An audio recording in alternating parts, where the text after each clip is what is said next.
I think the modern lesson around that is our journalism has traditionally come from the notion of the problems and making us aware of the problems that we face in society. And I think the shift that is going on is to more constructive journalism and a focus on possibilities. And the story I will tell there is actually of a Danish journalist who coined the phrase constructive journalism. And she did it. She was doing reporting and actually in Washington, D.C. during the time of the financial collapse.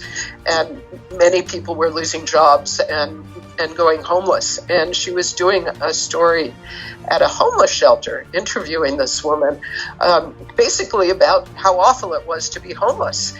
And as she tells the story about this, she said she was thinking to herself, this woman was pretty articulate, so she was getting this great interview about, how awful it is to lose your job and become homeless.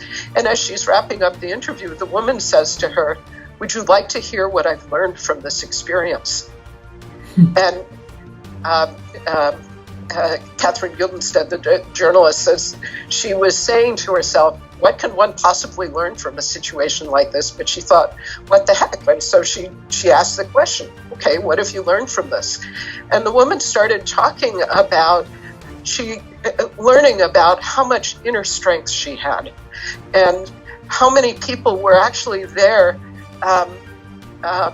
to support her, to be in community with her. She's learned how to take support and help from others and to discover that she is not alone.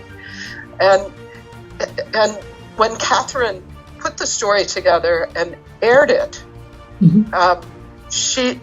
it received more response than any story that she had ever done in her 10 or 15 years as a journalist prior to that point.